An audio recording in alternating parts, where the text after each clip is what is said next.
కూటమి ప్రభుత్వం 2 ఏళ్ల పాలన పూర్తి చేసుకున్న సందర్భంగా తిరుపతిలో భారీ బహిరంగ సభ నిర్వహించనున్నట్లు టీడీపీ నాయకులు వెల్లడించారు. తిరుపతి సమీపంలోని దామ్నేడు వద్ద జూన్ 9న ఈ సభ నిర్వహించనున్నట్లు టీడీపీ నేత నరసింహ యాదవ్ మీడియాకు తెలిపారు. తిరుపతి ప్రెస్ క్లబ్లో ఏర్పాటు చేసిన సమావేశంలో ఆయన మాట్లాడుతూ రాష్ట్ర అభివృద్ధి సంక్షేమ కార్యక్రమాలను ప్రజలకు వివరించేందుకు ఈ సభను నిర్వహిస్తున్నట్లు చెప్పారు. సభకు ముఖ్యమంత్రి చంద్రబాబు నాయుడు, ఉప ముఖ్యమంత్రి పవన్ కళ్యాణ్, బీజేపీ రాష్ట్ర అధ్యక్షుడు పీవీఎన్ మాధవ్తో పాటు కూటమి పార్టీల ప్రముఖ నాయకులు హాజరు కానున్నట్లు వెల్లడించారు. భారీ సంఖ్యలో కార్యకర్తలు, అభిమానులు, ప్రజలు పాల్గొనేలా ఏర్పాట్లు చేస్తున్నామని తెలిపారు.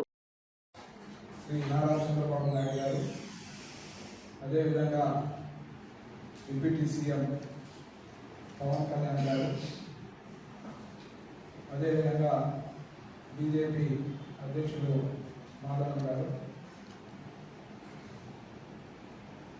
అదేవిధంగా మంత్రివర్యులు Telugu Desam party working president Nara Lokesh గారు మరియు కేంద్ర మంత్రివర్యులు పాల్గొనడం జరుగుతుంది. దీనికి సంబంధించి రాయలసీమకు సంబంధించి ఒక 4 జిల్లాలలో ఎవరైతే ప్రభుత్వ పరంగా ఇస్తున్న సంక్షేమ కార్యక్రమాలకు సంబంధించిన లబ్ధిదారులు ఉంటారో వాళ్ళందరూ కూడా ఈ యొక్క కార్యక్రమంలో, ఈ బహిరంగ సభలో పాల్గొనడం జరుగుతుంది.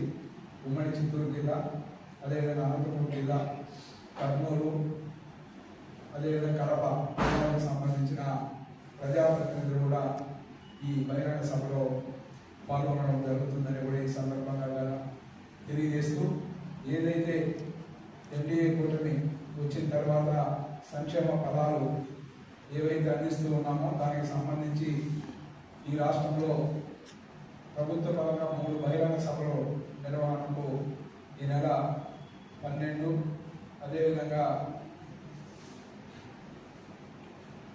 9, 12, 15వ తేదీ విశాఖపట్నం, 12వ తేదీ విజయవాడ, తిరుపతిలో మొట్టమొదటి బహిరంగ సభ 9వ తారీఖు ఉదయం 10:30 గంటలకు ఇక్కడ స్టార్ట్ అవ్వడం జరుగుతుంది.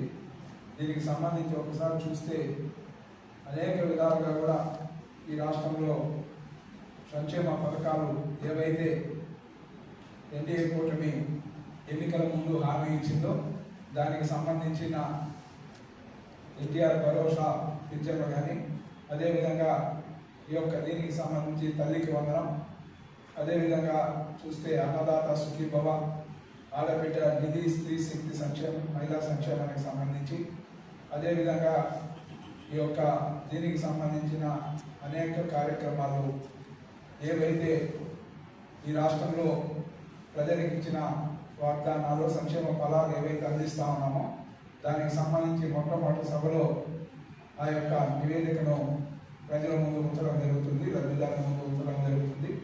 కావున ఈ యొక్క కార్యక్రమంలో రాయలసీమ జిల్లాలకు సంబంధించిన అందరూ కూడా పాల్గొని విజయవంతం చేయాల్సిందిగా కూడా కోరుకుంటా ఉన్నాం. ఎందుకంటే మనం చూస్తా ఉన్నాం ఈరోజు